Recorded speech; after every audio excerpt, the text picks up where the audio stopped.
Bonjour ou bonsoir pour ceux qui écoutent, ceux et celles qui écoutent.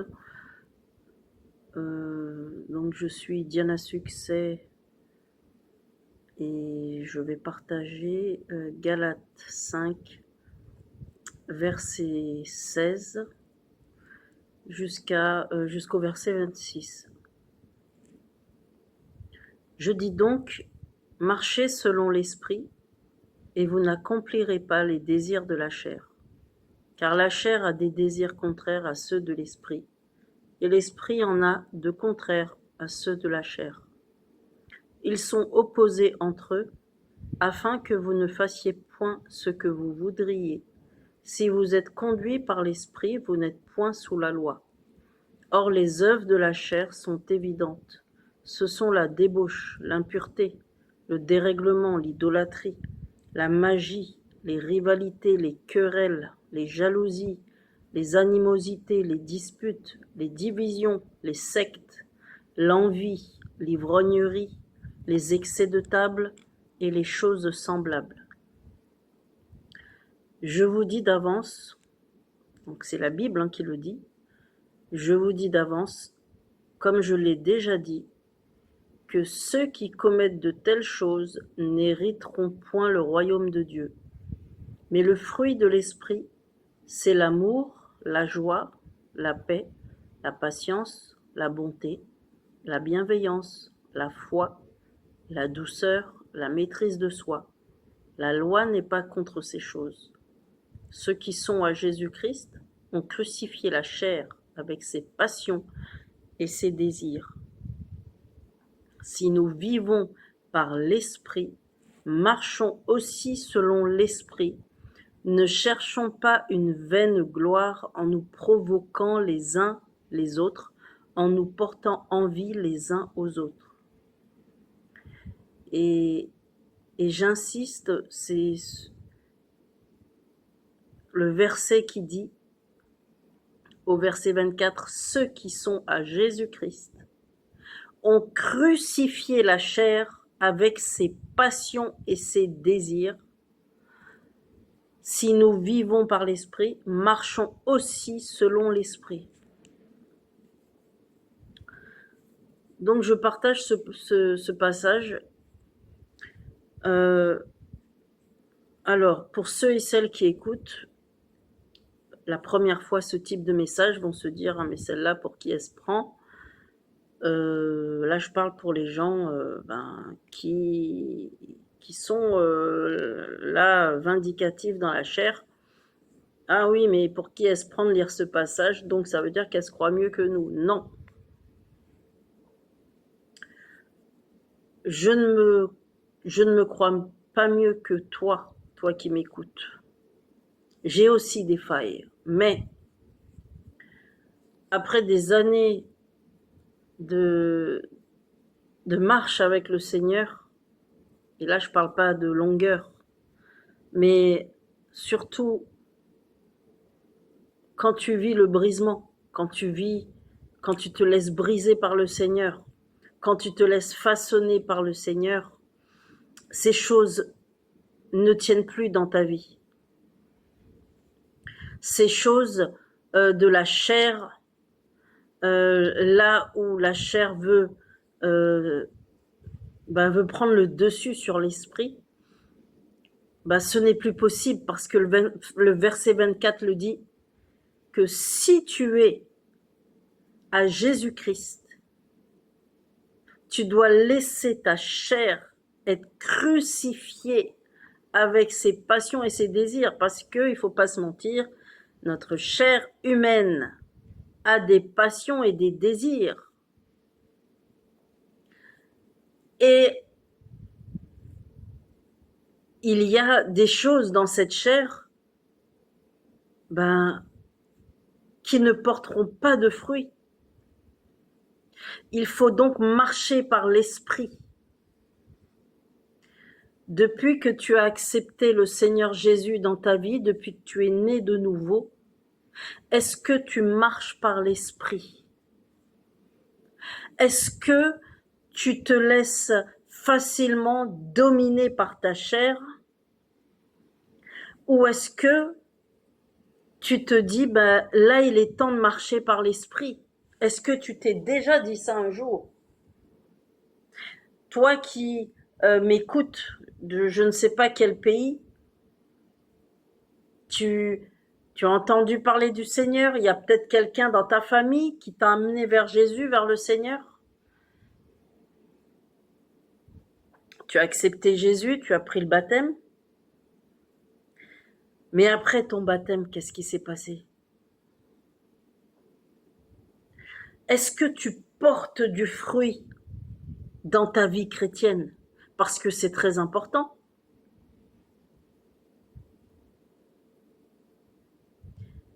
Il y a une guerre entre la chair et l'esprit. C'est-à-dire que pour ne pas laisser faire ta chair, il va falloir chercher à marcher par l'esprit. Parce que si tu ne veux pas accomplir les désirs de ta chair, il faut laisser l'esprit prendre le dessus.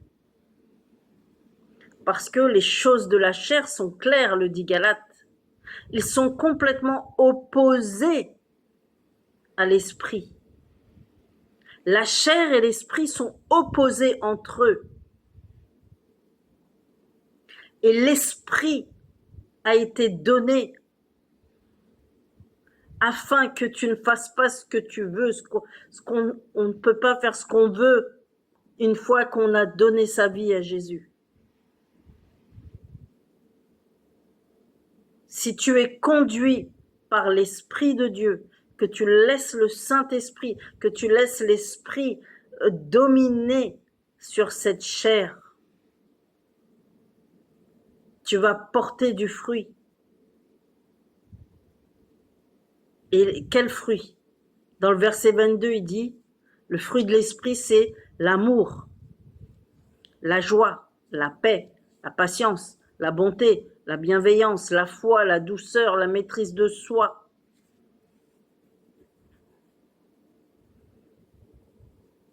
Alors,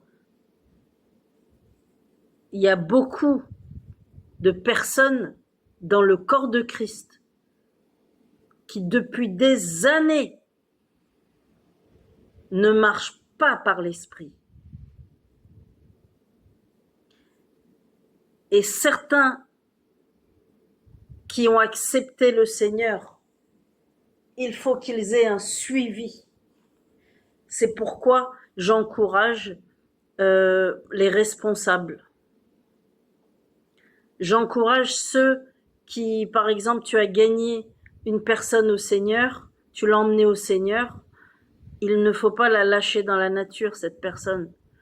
Il faut la consolider. Si tu l'as gagnée mais que tu ne peux pas consolider, trouve quelqu'un qui consolide. Il y a toujours quelqu'un. Trouve une personne pour aider cette personne à grandir avec Jésus, pour grandir dans sa foi.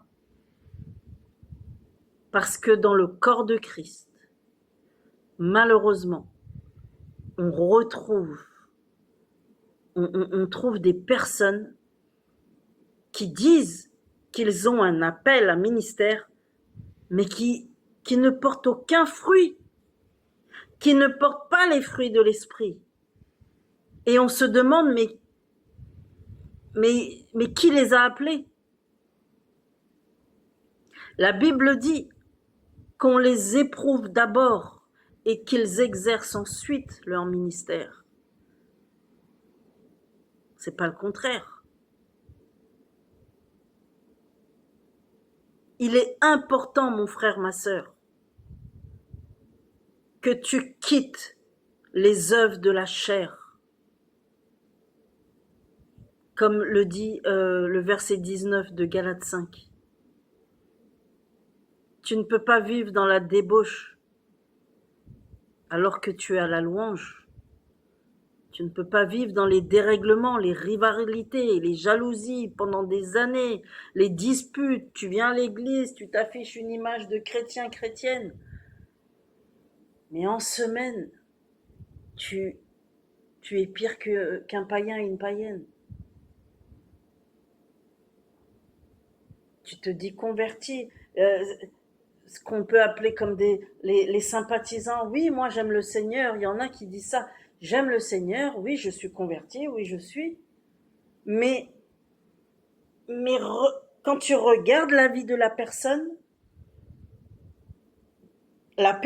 par exemple, c'est une femme ou un homme qui aime les querelles, qui montent les uns contre les autres, qui a de la jalousie. Tu ne peux pas te dire chrétienne et chrétien si tu as un mauvais cœur à ce point. Si tu te dis, ça fait des années que je connais Jésus, mais que les gens, tu les combats en secret, mais tu ne peux pas dire que tu es né de nouveau. Se laisser dominer par la chair va te conduire à la perdition.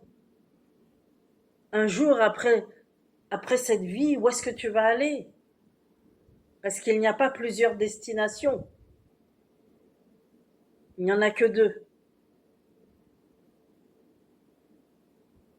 Oui, l'enfer ou le paradis, un jour. Voilà. Et c'est sur terre que tu décides où est-ce que tu vas passer ton éternité. Toi qui es toujours dans les rivalités, tu ne supportes pas qu'un frère ou qu'une sœur a le dernier habit à la mode et que toi tu n'as pas. Oh oui, il y en a qui ont des blessures, je comprends. Mais dans vos blessures, comment vous réagissez? Est-ce que vous combattez les autres? Je comprends, il y en a, ils peuvent pas avoir des vêtements. Mentionnez-le dans votre église. Ben voilà, je m'en sors pas, etc. Il y aura de l'aide. Quelqu'un va venir vous aider. Le pasteur, il y a l'équipe. On va te conseiller. On va t'aider à trouver un travail. Mais, mais tu ne peux pas toute ta vie demeurer dans la jalousie. Tu ne peux pas toute ta vie chrétienne être dans les rivalités, dans l'animosité, dans les disputes, les divisions.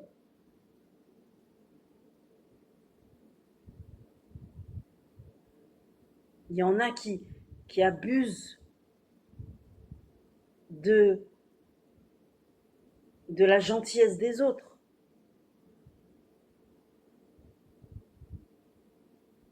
Tu combats quelqu'un dans ta famille. La personne t'a amené au Seigneur. Oui, ça existe. Il y en a beaucoup, j'en ai vu. La personne t'emmène au Seigneur et tu vois que la personne monte. Et là, tu te dis, mince, bah moi aussi, je veux faire comme lui.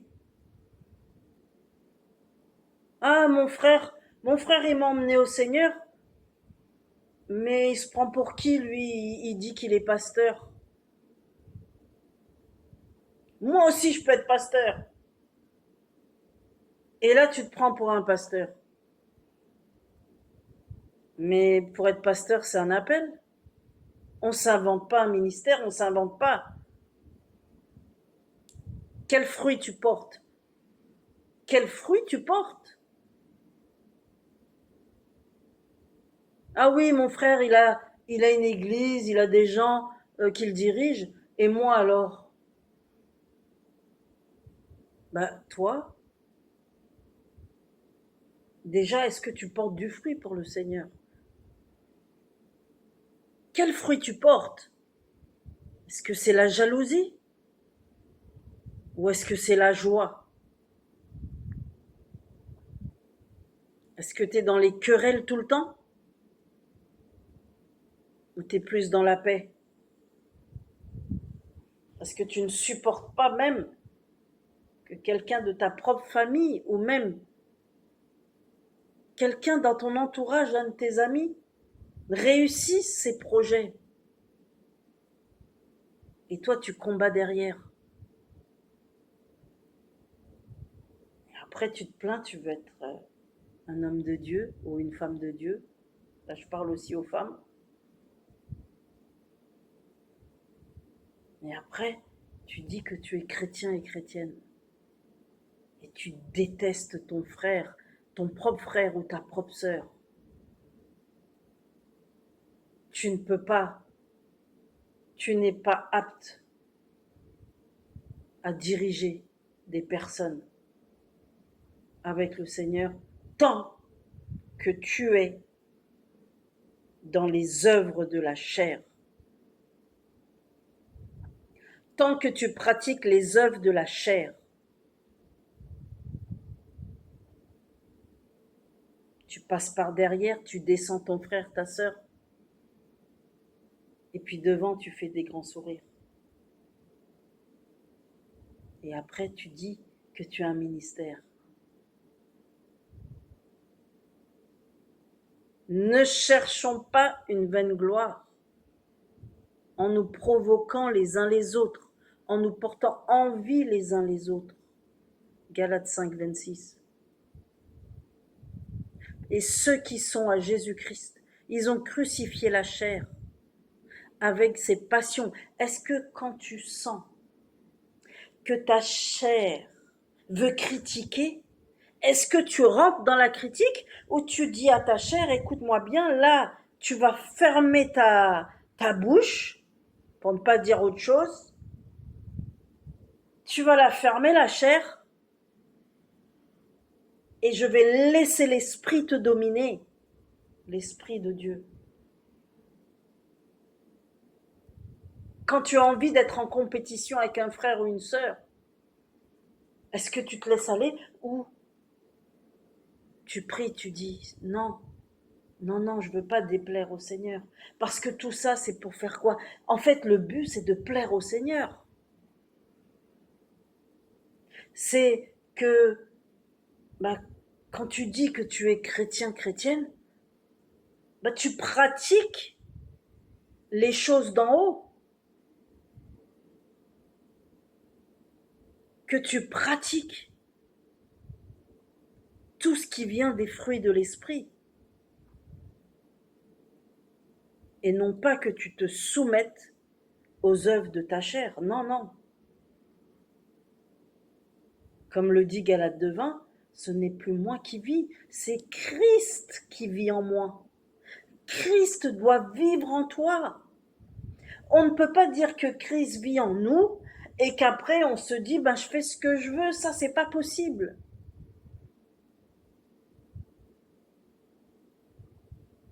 Tu lis ta Bible et tu vis en concubinage.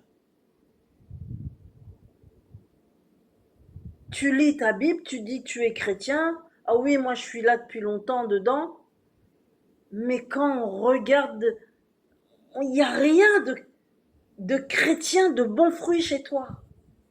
Est-ce que tu t'es posé dangereusement cette question? Dangereusement, parce qu'un jour on va tous paraître devant Dieu. On va paraître devant Dieu. Est-ce que tu es consciente de ça?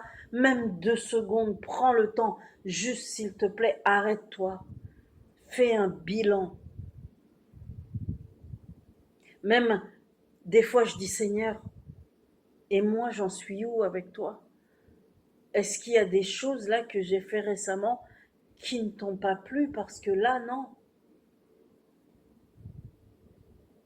Parfois, oui, je suis un être humain, comme vous tous, mais la différence, c'est que quand tu nais de nouveau, ce n'est plus l'esprit de ce monde, mais l'esprit de Jésus-Christ, son Saint-Esprit. Le Saint-Esprit de Dieu est venu habiter en toi et donc il forme en toi une nouvelle personne. Donc tu es une citoyenne, un citoyen des cieux. Tu es assis avec Christ dans les lieux célestes. Tu ne peux plus vivre comme tu veux. Si la chair te domine, tu n'es pas né de nouveau. Si la chair constamment, de janvier à décembre, tu n'as vécu que dans la chair, tu n'es pas né de nouveau, tu n'es pas chrétien, tu n'es pas chrétienne. Dans ton travail, est-ce que tu séduis la patronne ou le patron? Et après, tu viens au culte, alléluia. Tu ne peux pas. Tu te, tu te mens à toi-même, mais tu mens au Saint-Esprit. Tu peux mentir au pasteur, tu peux mentir au responsable et tout ça, mais tu ne peux pas mentir à Dieu. Et puis il y en a, bah, Dieu révèle vos vies. Dieu révèle nos vies et je me mets dedans. On peut dire oui qu'on est chrétien, chrétienne, mais au bout d'un moment, Dieu, il regarde, il dit que, ah ben non, l'autre là, il abuse. Là, l'autre, il marche trop dans la chair. Ah non, l'autre là, il combat trop les autres. Alors je vais révéler à quelqu'un pour que la personne prie, pour que la personne même avertisse cette personne. Certains pour vous, vous ne croyez même pas que Dieu peut avertir quelqu'un de vos bêtises. Ces gens-là, ils vont te dire, ah ben non, Dieu est amour, il peut pas faire ça. Ça veut dire que Dieu, sinon, il ne m'aime pas. Mais ça n'a rien à voir. Tu mélanges tout là. Dans Job 33, verset 14, le Seigneur, il le dit. Dieu avertit. Dans Ézéchiel 33, le Seigneur avertit. C'est pas pour rien que Dieu a mis Ézéchiel 33. Quand il dit au juste, il dit, si tu n'avertis pas le méchant, c'est-à-dire les gens qui vivent dans la chair, si tu n'avertis pas le méchant de sa mauvaise voie, je te redemanderai son sang. C'est pas moi, c'est le Seigneur qui le dit. Mais si tu l'as averti et qu'il t'écoute, il sauve son âme et toi aussi. Mais si tu l'avertis pour son bien qu'il ne t'écoute pas, bah tu sauves ton âme, mais lui par contre, lui il aura des problèmes avec Dieu. Donc l'évangile, quand tu dis que tu es né de nouveau, que tu es chrétien, chrétienne, c'est pas un jeu.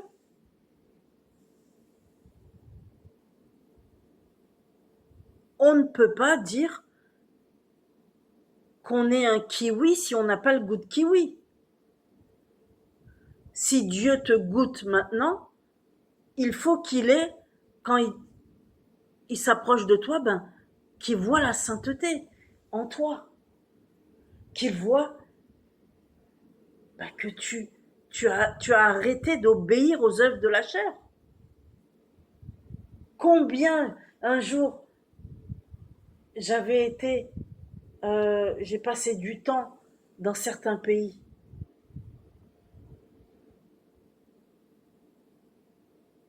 Il y avait des personnes dans l'océan Indien. Je ne dirai pas de nom. Dans l'océan Indien, j'en ai vu des femmes charnelles, je le dis. Et dans l'océan Atlantique, là-bas, aussi, dans les pays là-bas, les îles de l'océan Atlantique, pareil, beaucoup de femmes charnelles. Et même en général dans le corps de Christ, beaucoup de femmes charnelles et d'hommes charnels. C'est-à-dire que ils viennent en plus vous accuser de toutes sortes de fausses choses pour se couvrir les uns les autres. Dans une famille, il y en a un qui a péché, ils se disent tous chrétiens, au lieu d'aller reprendre la personne, ils vont le couvrir. Ils vont, et je dis pas que c'est partout comme ça, heureusement, mais j'en ai vu beaucoup. On va couvrir son péché. On va le cautionner parce que nous, on l'aime bien. Il n'y a même pas une seule réprimande dedans. Pas une seule. Ton enfant pêche. Tu as une jeune fille ou un jeune homme chez toi, ton enfant, qui vit dans le péché. qui se dit chrétien, chrétienne, mais qui vit dans le péché. Tu ne me l'as jamais dit une seule réprimande.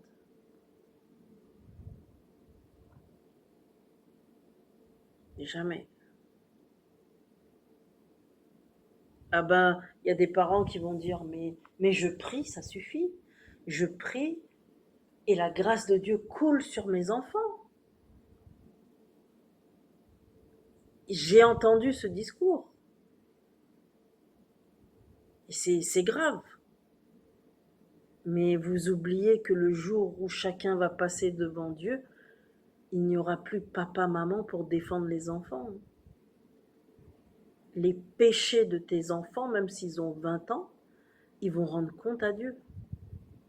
C'est pas tes prières de dimanche matin qui vont couvrir ces péchés. Donc arrêtez de créer vos configurations chrétiennes. Parce que la Bible est claire.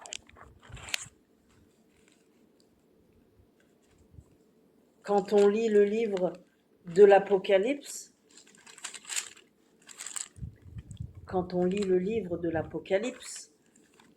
c'est pas tendre. Apocalypse 22, le dernier livre de l'Apocalypse, Apocalypse 22. La Bible dit que celui qui est injuste soit encore injuste, que celui qui est souillé se souille encore, et que le juste pratique encore la justice, que celui qui est saint se sanctifie encore. Voici, je viens bientôt, et ma rétribution est avec moi, pour rendre à chacun selon son œuvre, dit le Seigneur.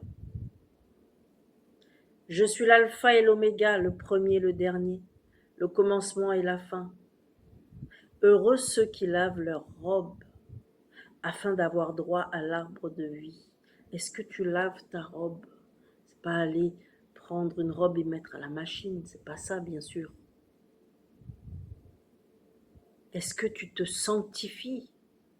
Est-ce que tu te mets à part? Est-ce que tu n'as, même si c'est dur pour la chair, n'aie pas peur de perdre même des amis?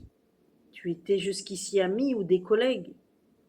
Tu riais jusqu'ici avec eux parce que y avait du péché de l'autre côté. Tu étais vautré dedans. Et maintenant que tu as donné ta vie à Jésus, est-ce que tu arrives à faire une séparation? Ou es-tu encore toujours en train de te vautrer avec ces personnes? C'est toi qui dois les mener à Jésus, c'est pas à eux de te ramener en arrière. Il le dit dans Apocalypse 22.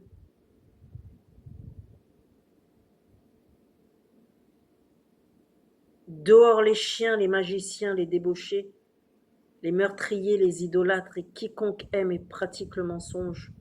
Moi, Jésus, j'ai envoyé mon ange pour vous attester ces choses dans les églises. Je suis le rejeton et la postérité de David, l'étoile brillante du matin. Dehors les chiens, les magiciens, les débauchés, les meurtriers, les idolâtres. Quiconque aime et pratique le mensonge. Oh, Seigneur Dieu! Et c'est pourquoi Galates nous aide. Dans Galates que je viens de lire, ça aide pour te dire, ne suis pas ta chair, pour ne pas finir dans le feu éternel, pour plaire à Dieu. Toi qui te dis chrétien, chrétienne, il faut plaire au Seigneur. Tu ne peux pas constamment vivre dans la méchanceté avec les gens. La nuit, le Seigneur montre des choses cachées. Il y a des gens qui sourient devant, mais la nuit, le Seigneur dénonce leur cœur. Et ce n'est pas que Dieu ne t'aime pas, c'est que Dieu veut que tu changes. Et aussi Dieu avertit. Dieu avertit pour dire, ben oui, telle personne, cette personne est méchante, attention. Mais de là à ce que Dieu te trouve méchant ou méchante, c'est quand même grave. C'est quand même grave.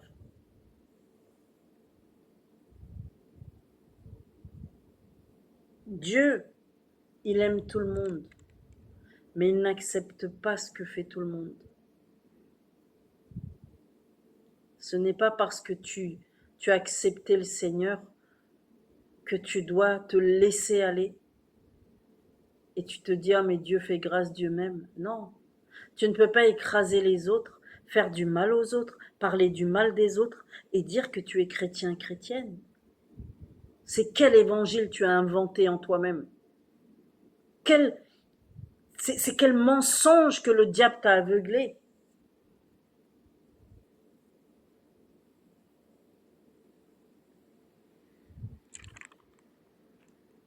Quel mensonge!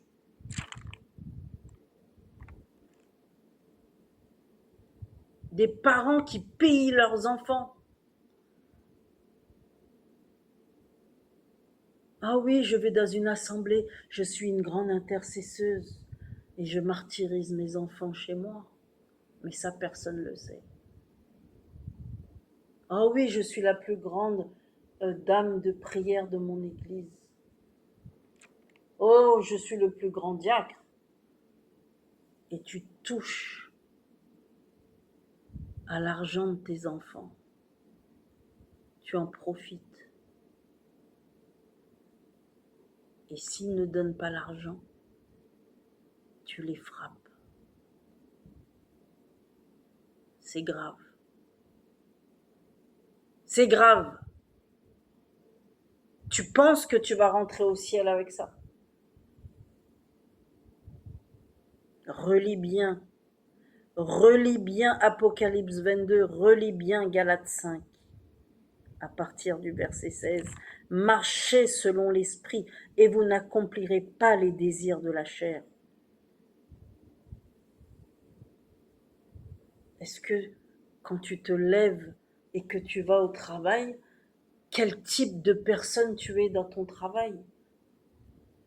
Est-ce que les inconvertis peuvent dire, bah lui, ça se voit qu'il a l'esprit de Dieu en lui.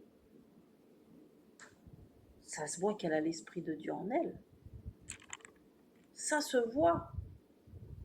Ou est-ce qu'ils vont dire, ah non, désolé, mais lui ou elle, c'est le pire du service.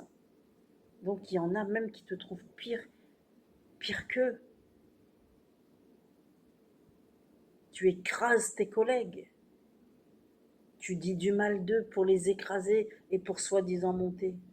Mais tu as oublié qu'il y a quelqu'un au ciel. Tu as oublié que Dieu existe et qu'il rend à chacun la monnaie de sa pièce. Tôt ou tard, tu passeras à la caisse. Tôt ou tard, le Seigneur, la Bible dit, on ne se moque pas de Dieu.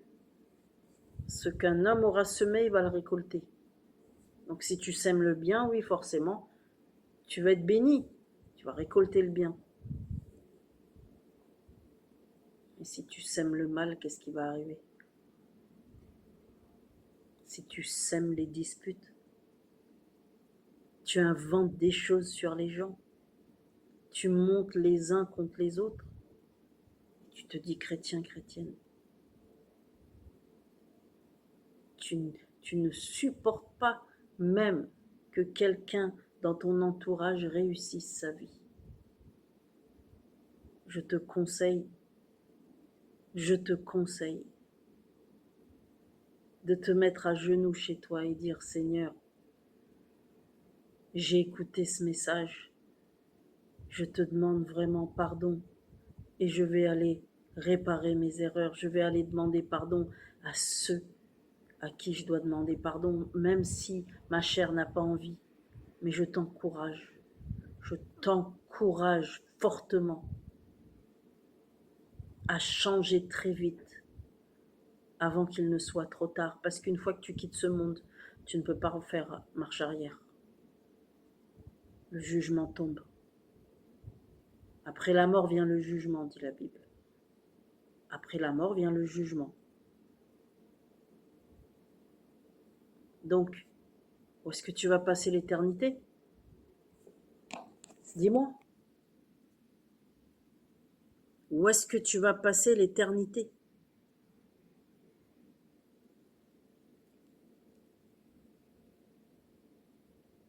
Je t'encourage à te faire aider. Trouve une personne, un vis-à-vis, pour dire, voilà, je pensais que j'étais chrétien, chrétienne. Je pensais que je pouvais faire ce que je voulais.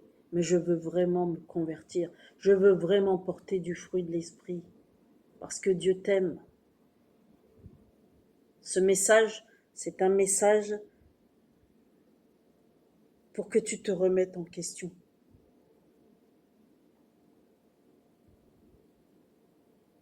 On ne peut pas faire du mal quand on dit aimer Dieu.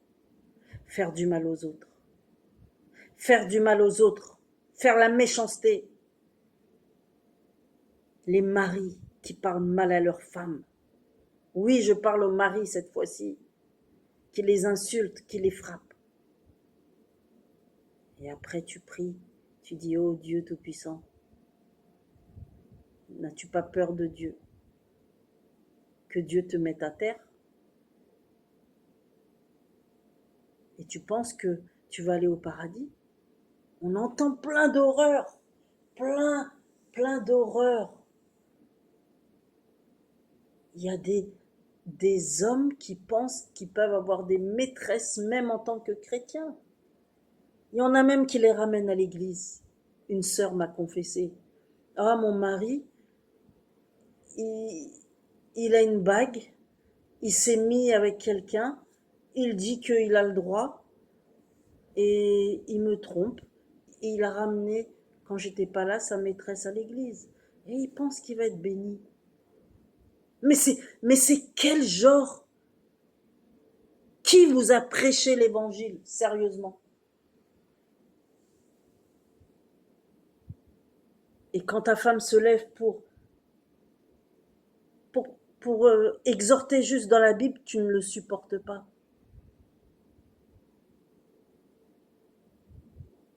Et l'inverse, pareil, il y a des femmes, même si j'entends pas trop souvent ça, mais ça existe, hélas.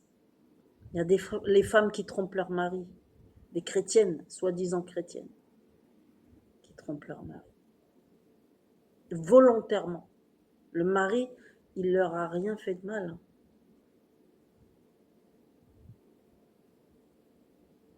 Comme ça. Elles ont écouté des copines, des collègues de boulot. Tu as perdu ton mari parce que tu as écouté, par exemple, tes collègues de bureau. Ah ben, rentre pas tout de suite chez toi, on va boire un verre entre copines. Et à force de faire ça, tu rencontres des gars de l'autre côté. Et ta vie est chamboulée dans ton couple. Et tu commences à mentir. Et voilà. Ceux qui sont à Jésus-Christ ont crucifié la chair avec ses passions et ses désirs. Si tu as du mal dans la chair, répète ça chaque jour. Galates 5, verset 24.